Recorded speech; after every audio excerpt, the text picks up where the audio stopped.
कई लोग ऐसे होते हैं, मेरे पेरेंट्स ही ऐसे हैं कि उनसे नहीं जा होता है कैलाश वगैरह, क्योंकि वहाँ पे पैदल जाना पड़ता है 20-20 30-30 किलोमीटर।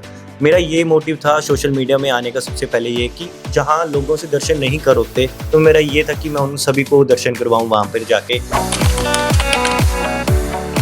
अब आप मेरे को एक चीज़ बताओ कि पंजाब को तो कहते ही हैं कि पंजाब में नशा बहुत है, हाँ जी। बट हिमाचल को कहा जाता है कि देवभूमि। ऐसा नशा है जो कि स्टिकर टाइप है और वो चिट्टे से भी ज़्यादा घातक है वो।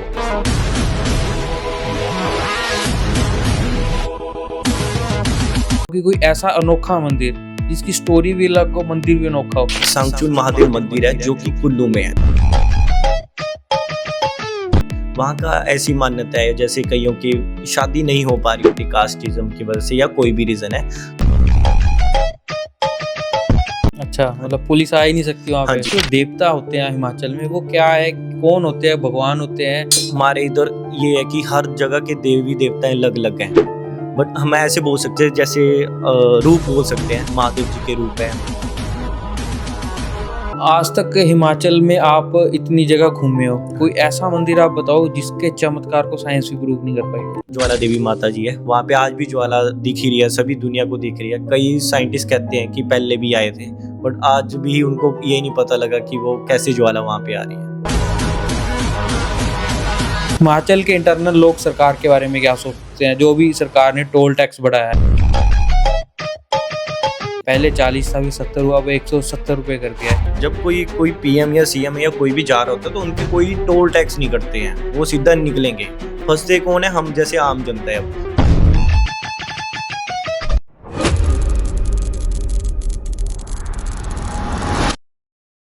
नमस्कार दोस्तों, आज हमारे साथ है हिमाचल के पहले ऐसे युवा जिन्होंने साइकिल के ऊपर नालागढ़ से मणिमहेश तक यात्रा की थी। तो आज हम आपको मिलवाएंगे उनके साथ, उनकी पूरी जर्नी के बारे में, किस तरह से आज एक युवा जिसका लाइफ में बहुत सारे एम होते हैं, पर वो आज एक अपनी स्पिरिचुअल जर्नी जिन्होंने स्टार्ट किया है, जो लोगों को सोशल वर्क के मैसेज देते हैं, स्पिरिचुअल धार्मिक मैसेज देते हैं। तो आज उनके साथ हम जानते हैं सारा उनके बारे में। तो आज हमारे साथ इस पॉडकास्ट में मौजूद है आशु। आशु, कैसे हो? सबसे पहले तो हर हर महादेव हर जी हर आपको। महादेव जी। मैं बहुत बढ़िया ही, बहुत सौभाग्य की बात है मेरे लिए भी कि मैं पंजाब जैसी धरती पे हिमाचल से पहुंचा यहाँ तक का। ये तो चलो आपने बहुत अच्छा, अपने जो आप इतना अच्छा दिखाते हो सोशल मीडिया के ऊपर, हाँ जी। तो मैं भी आपके बारे में जानना चाहता हूँ कि आपकी जर्नी स्टार्ट कैसे हुई, कंटेंट क्रिएशन की तरफ कैसे हुई, अभी आप कितने साल के हो, इस एज में आप किस तरह से धर्म की तरफ लोगों को अट्रैक्ट कर रहे हो?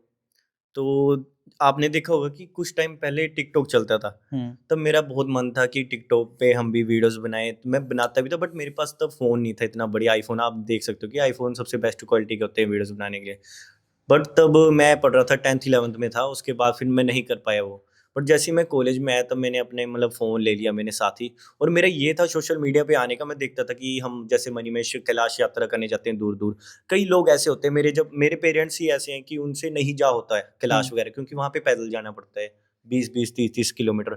मेरा ये मोटिव था सोशल मीडिया में आने का सबसे पहले ये कि जहाँ लोगों से दर्शन नहीं कर होते, कईयों की इच्छा होती है कि हम दर्शन करके आए वहाँ पे, तो मेरा ये था कि मैं उन सभी को दर्शन करवाऊँ वहाँ पर जाके। कई बार लाइव भी मैंने दर्शन करवाए हैं, कई मतलब वीडियोस के अपने जरिए लोगों को दर्शन करवा पाऊँ, तो इस वजह से मैं सोशल मीडिया पे आया था। ओके, नहीं हाँ जी। इससे पहले ये तो आपने एक बताया कि मेरे जैसे हाँ मम्मी जी। पापा आपके नहीं जा पाते थे। हाँ जी, हाँ जी। उससे अलावा पहले बचपन से या कॉलेज टाइम पे, स्कूल टाइम पे कोई विजन तो होगा कि मेरे हाँ जी। का लाइफ में ये करना है, हाँ या जी। फिर शुरू से कंटेंट क्रिएशन की तरफ था आपका? मेरा स्टार्टिंग से आर्मी का ही था, सोशल मीडिया पे आने का कुछ भी ऐसा मेरा मोटिव था ही नहीं। मेरा ओके। मेन स्टार्टिंग से एक ही था कि मैंने आर्मी में जाना है।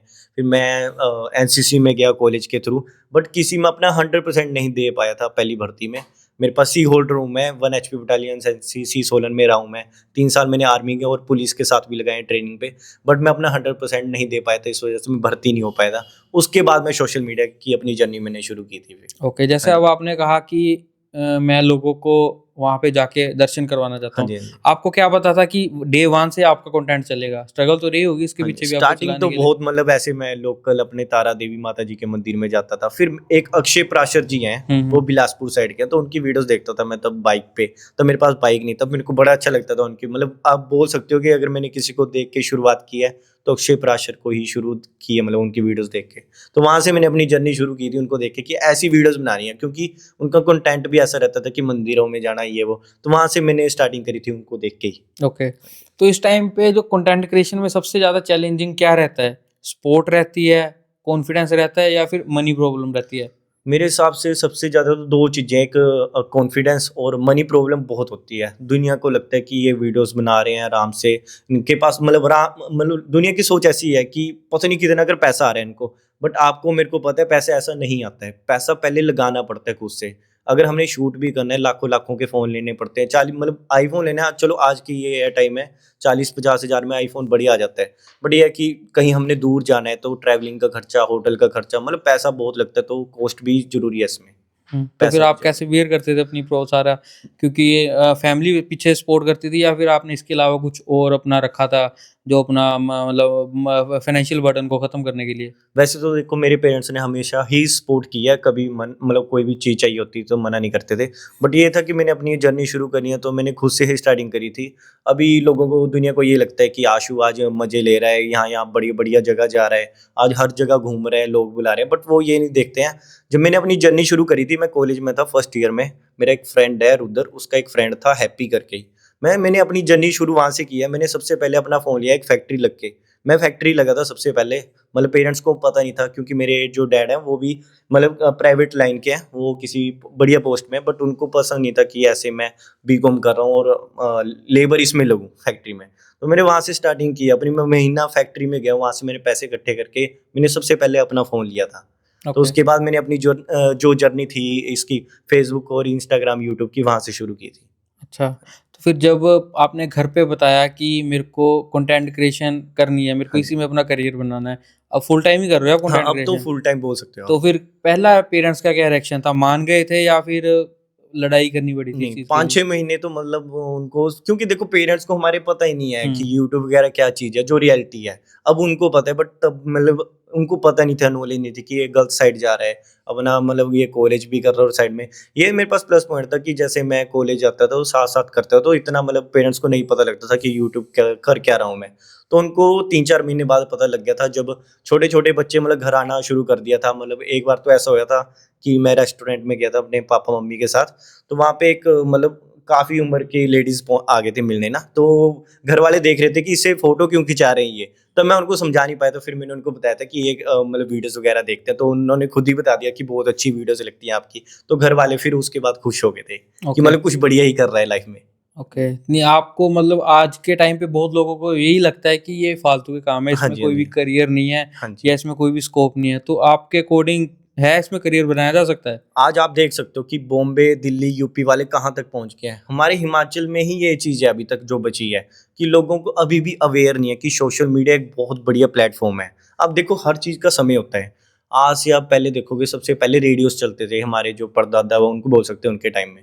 उसके बाद न्यूज़पेपर आए, एडवर्टाइज़मेंट आई, न्यूज़ टाइप ये चीज़ें हैं। अब सोशल मीडिया का ज़माना है। आज अगर आप देख रहे हो किसी ब्रांड प्रमोशन भी करनी है तो सोशल मीडिया से ही करवाते हैं वो। तो मतलब आज का जो दौर चला है वो सोशल मीडिया का है, बट हमारे हिमाचल में अभी भी बहुत पीछे हैं हम, और ये चीज़ें आज से 5-6 साल पहले चल पड़ी हैं। बट अब मैं यही बोलूँगा अपकमिंग जनरेशन को, बहुत बढ़िया प्लेटफॉर्म है।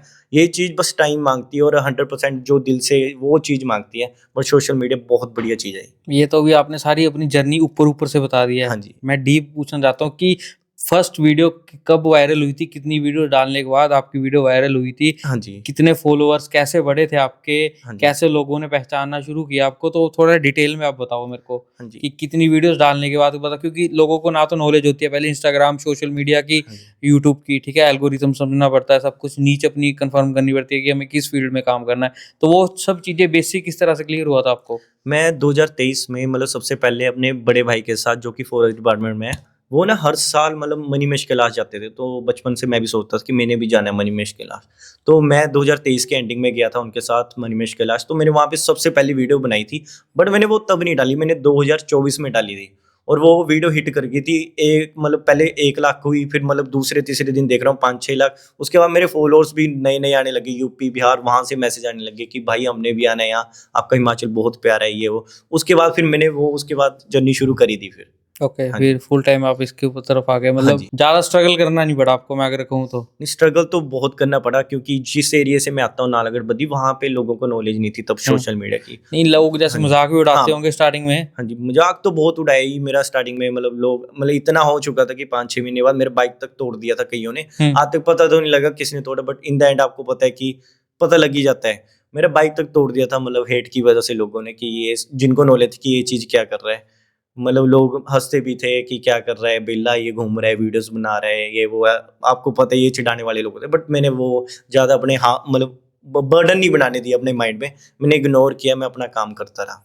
चलो, ये तो एक इसका कंटेंट क्रिएशन का हाँ जी। होता है ना, हर हाँ सिक्के जी। के 2 पहलू होते हैं। हाँ जी। अगर लोग प्यार करते हैं तो हेट भी करते हेट, होंगे। तो हाँ जी। आज के टाइम पे आप हेट को कैसे मैनेज करते हो? आज के टाइम पे ये है कि हेट कम है, प्यार ज़्यादा हो गया है। हेट तो चलो रहती वो है, तो बट अब रहेगा। हाँ जी, बट अब मेरे को ना फ़र्क नहीं पड़ता, माइंड से मैंने क्लियर कर दिया कि ये हेट भी करें तो बढ़िया है, प्यार ही है वो मेरे लिए, कोई कोई दिक्कत नहीं है। तो जब आप वायरल हो गए तो उसके बाद लाइफ़ क्या चेंज हुई है? पहले की लाइफ़ और अब की लाइफ़ में क्या फ़र्क है? घर की है सबसे बढ़िया, तो पहले मतलब खाना मतलब ऐसे तानों से मिलता था, अब खाना पहले ही मिल जाता है, बढ़िया ऐसे मिलता है। मतलब बहुत बढ़िया है। पहले थोड़ा ये है कि स्ट्रगल भी करना पड़ा, ये वो चीज़ें। अभी भी मैं स्ट्रगल कर रहा हूँ, ऐसा नहीं कि अभी मैंने कुछ अचीव, अभी तो कुछ भी अचीव नहीं करा।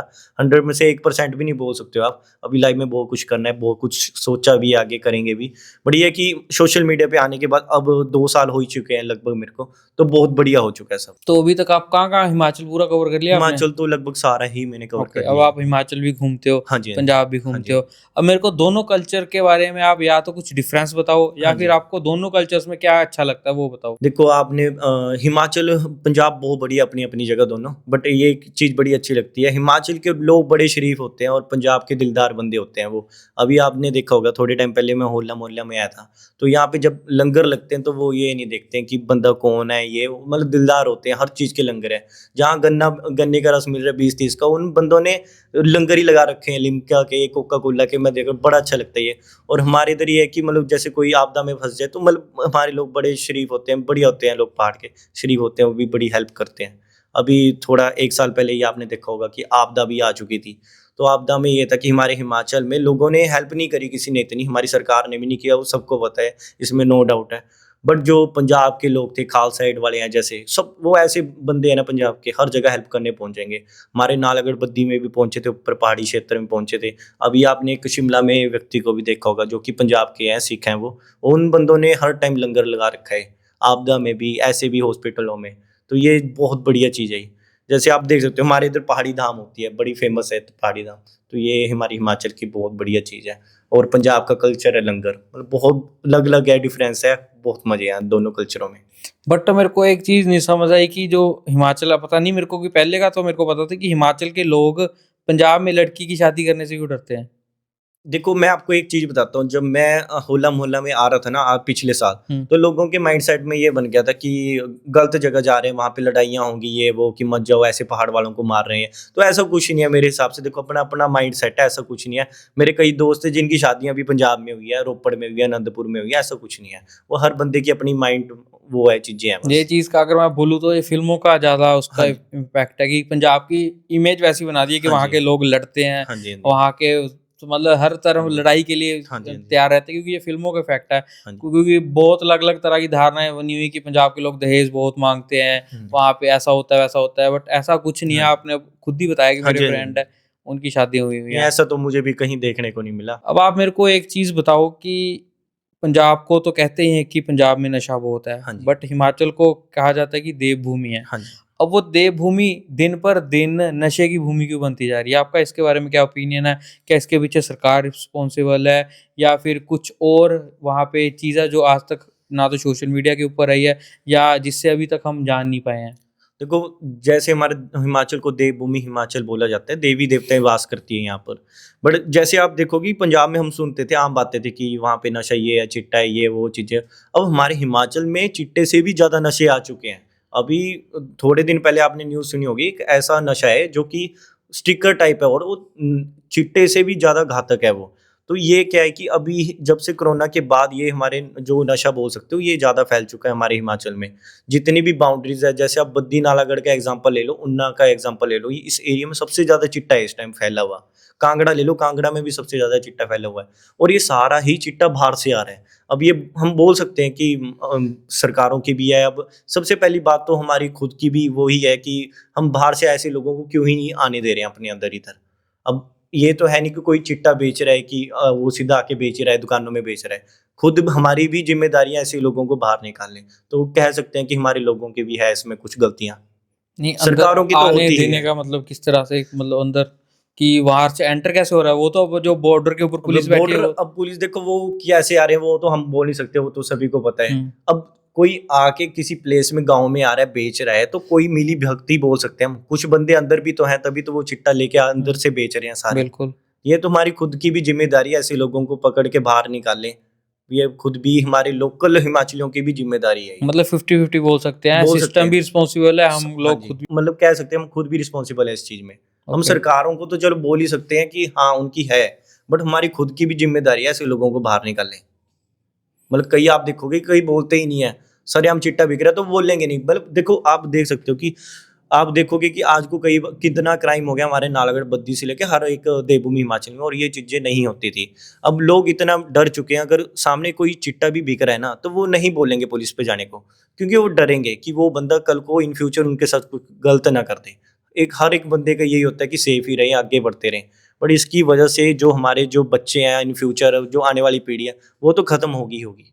हम्म, क्योंकि इसका इम्पैक्ट तो आगे टाइम के बाद रहेगा। अगर हाँ जी, हाँ आज जी। मैं कर रहा हूँ, वो आगे आगे चेन सिस्टम है, मतलब हाँ ये जी। तो बढ़ता जाएगा। जब तक चेन को नहीं काटेंगे तब तक ये चीज़ पॉसिबल नहीं है। अब देखो आप देख लो 2-3 साल हो चुके हैं, यहाँ पे कोई भी नौकरी नहीं है हमारी सरकार में। आप पंजाब भी सब दुनिया ही देख रही है। तो अब लोगों के पास काम-कार ही नहीं है, तो उन्होंने यही चीज़ें करनी है। बिल्कुल, क्योंकि एनर्जी कन्वर्ट करने का ही नहीं कुछ उनको मिल रहा सोर्स हो। हाँ जी। अब आपने देवभूमि की बात करी, तो मेरे को आप पहले बताइए कि जो देवता होते हैं हिमाचल में, वो क्या है? कौन होते हैं? भगवान होते हैं? क्या होते हैं? थोड़ा-सा उसके बारे में मेरे को बताएँ आप। जैसे हम बोल सकते हो, अब जैसे हमारे जो देवते हैं हम इनको अपने भगवान के रूप में पूजते हैं। जैसे शिव शंकर के रूप कई हैं यहाँ पे, तो हमारे लिए जो अगर हम कोई भी काम भी करते हैं तो सबसे पहले हम अपने देवता को याद करते हैं। अगर हम खुश भी हैं तब भी देवता को याद करेंगे, दुख में हैं तो हम अपने देवता को याद करेंगे। तो हमारे मतलब जो देवता है वो हमारे लिए भगवान है, हर चीज़ मतलब भगवान है ये हमारे लिए। ओके। हाँ जी। नहीं, हर एरिया के देवता होते हैं या फिर के किस तरह से होते हैं? थोड़ा-सा डिटेल में आप मेरे को बताओ। डिटेल में तो देखो हमारे इधर ये है कि हर जगह के देवी देवताएं अलग-अलग हैं। हुँ, बट हम ऐसे बोल सकते हैं, जैसे रूप बोल सकते हैं, महादेव जी के रूप है, माता जी के रूप हैं, देवी देवते वास करते हैं यहाँ पे। सबसे बड़ा देख सकते हो आप यहाँ पे मंडी में, सब कुल्लू मंडी में सबसे ज़्यादा देवी देवते वास करते हैं। ज्वाला देवी माता जी आप जानते ही होंगे, हुँ, बहुत बढ़िया हमारी जगह यहाँ पे, जहाँ पे साइंस भी फेल हो चुकी है। बगलामुखी माता जी का दरबार है, नैना देवी माता का मंदिर है। तो यहाँ पे हमारे लाखों मतलब देवी देवते वास करते हैं, और ये हमारे भगवान के आगे रूप है। जैसे अब आप पूरा हिमाचल, आपने बोला कि मैं कवर कर चुका हूँ, हुँ, तो अब हुँ। आप, अगर आपको हिमाचल के जो डिस्ट्रिक्ट है, वहाँ के लोगों को कैटेगराइज़ करना हो कि हिमाचल के चंबा के कैसे लोग हैं, बिलासपुर के कैसे लोग हैं, ऊना के कैसे लोग हैं, तो आप किस तरह से उनको कैटेगराइज़ करोगे? क्या टैग दोगे उनको कि कहाँ के लोग ज़्यादा स्मार्ट हैं, कहाँ के लोग बिज़नेसमैन हैं? तो मैं आपने देखोगे ज़्यादा ट्रैवल ही करता हूँ, तो हुँ, मैंने अभी थोड़े टाइम पहले अपने ना फ़ोन में मतलब लिखा भी है काफ़ी इस पे जगह के बारे में। तो सबसे पहले मैं अपने सोलन की बात करूँगा, तो हमारे यहाँ पे अड़वसवा के लोग होते हैं, और सबसे ज़्यादा बिज़नेस माइंडेड हमारे सोलन, नालगढ़, बद्दी के ही होते हैं। शिमला के काफ़ी स्मार्ट लोग होते हैं, कुल्लू के देव भक्त होते हैं, वहाँ पे बहुत सारे देवी देवताएँ हैं। मनाली के चिल वाइब वाले हैं, आपको पता ही होगा, कुल्लू मनाली वाले सारे ऐसे हैं। मंडी के जुगाड़ू होते हैं, पॉलिटिकल वे इनका तगड़ा होता है। अभी आपने पिछले साल इलेक्शन का देखा होगा सारा। और कांगड़े वाले इमोशनल होते हैं थोड़े, बट बहुत आगे जा चुके हैं कांगड़ा तो पूरा। हमीरपुर जो कि मेरा जन्म स्थान है, हमीरपुर के बहुत एजुकेटेड होते हैं मेरे को छोड़ के, मैं ज़्यादा पढ़ा नहीं हूँ। और सबसे ज़्यादा अगर आप देखोगे तो डिफेंस में हमारे हमीरपुर के ही लोग हैं, और उन्ना के पंजाबी मिक्स, जैसे आप जैसे हुँ, नंगल हो गया, आपके हुँ, जानू पाजी हो गए, वो हुँ, सारे हो गए। बिलासपुर के सिंपल लोग हैं, ग्राउंडेड हैं, जहाँ मतलब चल गए तो चल गए, वैसे लोग हैं। सिरमौर के होते हैं हार्ड वर्किंग, काफ़ी मतलब जो बोल सकते हैं हार्ड वर्क लोग होते हैं सिरमौर के, उनको किसी से कोई मतलब नहीं होता, ऐसे लोग हैं। चंबा के रॉयल बोल सकते हो आप, ट्रेडिशनल है चंबा वाले सारे, ऊपर वाली बेल्ट है जो। किन्नौर के साइलेंट वाले हैं, किन्नौर के जो लोग हैं साइलेंट है ये सारे। और लाहौल स्पीति के आप बोल सकते हो टफ और पावरफुल होते हैं, क्योंकि वहाँ का खाना पीना ही सबसे ज़्यादा टफ है, तो टफ लोग हैं वहाँ के काफ़ी। बहुत अच्छे तरीके से मतलब आपने ऑब्जर्व किया हुआ है सभी लोगों को, हाँ जी। इतना अच्छा आपने इसको लिखा हुआ। आज तक आप कितने मंदिर मतलब घूम चुके हो आज तक हिमाचल के, तो उसमें से कोई ऐसा मंदिर है जहाँ पे आपको लगा हो कि हाँ यहाँ पे कोई ना कुछ तो डिवाइन पावर है? अगर जैसे मैं मेन कैलाश में ही जाता हूँ, मणिमहेश कैलाश, किन्नौर कैलाश, श्रीखंड कैलाश है। बट जो किन्नौर कैलाश में है ना, और अपनी अपनी जगह दोनों है। मैं आपको मणिमहेश का बता देता हूँ। मणिमहेश कैलाश में ना दुनिया जाती होगी, बट जो एक ना डल टूटती है वहाँ पे। डल एक प्रथा होती है वहाँ से, जो शिव चेले बोलते हैं, जो कि चंबा और जम्मू कश्मीर के होते हैं, वो पानी के बीच से जाते हैं। तो वो काफ़ी खतरनाक होता है देखना वो। एक वो, और एक हो गया श्रीखंड कैलाश। वहाँ पे काली खाड़ी करके एक जगह है, वहाँ पे मतलब रात को आप कभी भी जाओगे ना तो आप ऑब्जर्व करोगे वहाँ पे। अगर श्रीखंड का जो लास्ट पॉइंट होता है वहाँ पे आप कभी भी यात्रा करोगे, तो जो लास्ट मूवमेंट होता है वहाँ पे ट्रैकिंग करने का, तो वो रात को ही कर सकते हैं, दिन में नहीं कर सकते, क्योंकि सुबह दर्शन करने होते हैं। तो रात को वहाँ पे डरावनी सी फीलिंग्स भी आती है, क्योंकि वो एरिया बिल्कुल मतलब आप बोल सकते हो पीक पॉइंट पे, एज पॉइंट पे है, और नीचे खाई ही दिखेगी, तो डरावना एरिया लगता है। तो वहाँ पे कई बार देखने को भी मिलता है हमें, जब शिव चेले जा रहे होते हैं तो मतलब देवते डूबते भी देखने को मिलते हैं। डरावन हमें हमें क्योंकि हम आम आदमी, हमें डर लगता है वो चीज़ें देख के। तो ये फील मैंने बहुत कराया है श्रीखंड कैलाश और मणिमहेश कैलाश में। ओके। हाँ जी। आप जैसे सोशल वर्क भी करते हो, हाँ वीडियोस में सोशल मैसेज देने का भी आप ट्राई करते हो लोगों को, तो इसके पीछे क्या इंस्पिरेशन है? कहाँ से आपको सोशल वर्क के प्रति आप इतना इंस्पायर करते हो लोगों को? आपको कहाँ, आपकी इंस्पिरेशन क्या है? इंस्पिरेशन तो मेरे पापा ही हैं, वो हमेशा हेल्प करते हैं, बट वो कभी मतलब बताते भी नहीं थे हमें। मेरा मन भी नहीं करता कभी वीडियोस वगैरह डालने का इन चीज़ों का, मेरे को पसंद भी नहीं, अच्छा भी नहीं लगता है। बट क्या है कि अगर आज हम सोशल मीडिया पे ये चीज़ें डालेंगे ना, तो हमें देख के 2-3 और करेंगे हेल्प, चाहे वो किसी भी मोटिव से करें। बट ये है कि किसी की ना किसी की तो हेल्प होगी ही होगी। तो इसी मोटिव है। मेरे जो पिताजी हैं वो काफ़ी मतलब इन चीज़ों में रहते हैं, हमें तक नहीं बताते हैं, बट पता लग ही जाता है। तो मेरी इंस्पिरेशन मेरे डैडी हैं। ओके। हाँ जी। जैसे लोग, आप सोशल वर्क करते हो तो लोग भी बहुत पीछे बोलते होंगे कि हमने भी सोशल वर्क बहुत हाँ किया जी, है, मेरे को हमने नहीं बहुत। आज तक कभी वीडियोस डाली, हाँ जी, हाँ जी। ऐसा तो कुछ? बोलते भी हैं, बट मेरा ये है कि अब देखो, लोग दुनिया कुछ नहीं भी करेंगे तब भी बोलेगी, हुँ। तो मुझे उनका नहीं फ़र्क पड़ता है। बट ये है कि मेरे को देख के कोई और भी हेल्प कर रहा है, तो उस चीज़ का मुझे फ़र्क पड़ेगा और मैं उस चीज़ से खुश हूँ। तो बढ़िया है जो है। अब आप ट्रैवल करते हो, हाँ, अब जाते हो वहाँ पे, आप डिफरेंट डिफरेंट फूड्स भी खाते हाँ होंगे, जी। तो हिमाचल के सबसे बेस्ट फूड कौन से लगे आज तक आपको? सबसे बेस्ट तो हमारे इधर का सिड्डू ही है। अगर आपने प्रॉपर सिड्डू खाना है तो आपको कुल्लू मनाली जाना पड़ेगा। मनाली भी नहीं, आपको नगर जगह है एक, हुँ। नगर और कुल्लू, यहाँ पे सिड्डू प्योर मिलेगा नगर में आपको। वो हाँ नगर जी। कहाँ पे हुआ? ये मनाली के साइड में पड़ जाता है। ओके। तो असली जो सिड्डू है वो आपको कुल्लू में मिलेगा और नगर में मिलेगा। सिड्डू बहुत आ चुका है हमारे हिमाचल में। कई ऐसे भी लोग हैं जिनको पता नहीं वो बना रहे, बट असली अगर आपने टेस्ट करना है हिमाचल की डिश, वैसे सबसे बेस्ट डिश तो हमारी धाम है, आपको पता होगा, हुँ। कभी आप शादी में गए होंगे। हमारी धाम सब्जियाँ भी 8-9 होती है, मिट्ठू होता है, बहुत चीज़ें होती हैं।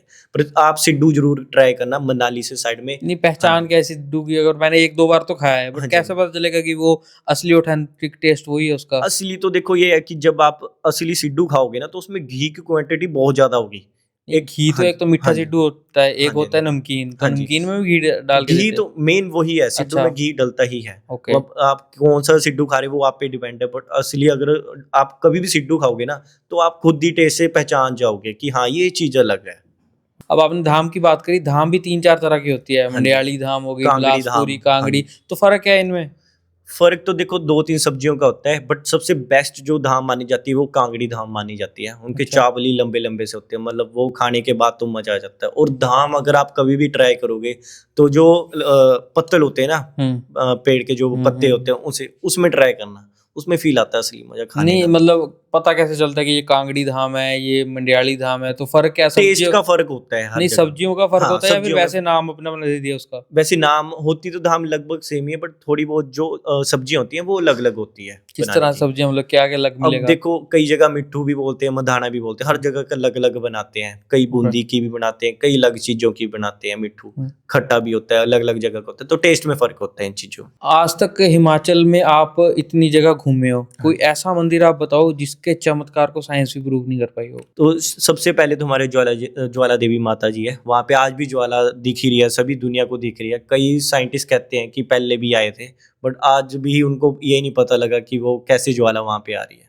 हुँ। तो ज्वाला देवी माता जी का मंदिर हो गया, बगलामुखी माता जी का मंदिर हो गया, जहाँ पर आज भी ये है मान्यता है कि अगर किसी के केस मतलब नहीं सॉल्व हो पा रहे हैं तो माता जी के वहाँ पे यज्ञ करवाने के बाद वो सब केस सॉल्व हो जाते हैं। तो ऐसी ऐसी जगह भी है देवभूमि हिमाचल में।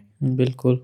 अब अगर आपको इनमें से एक कैटेगराइज करना हो कि कोई ऐसा अनोखा मंदिर जिसकी स्टोरी भी अलग हो, मंदिर भी अनोखा हो, तो कौन सा आप बताओगे मंदिर की जिसे जहाँ पे एक बार हर किसी को जाना चाहिए?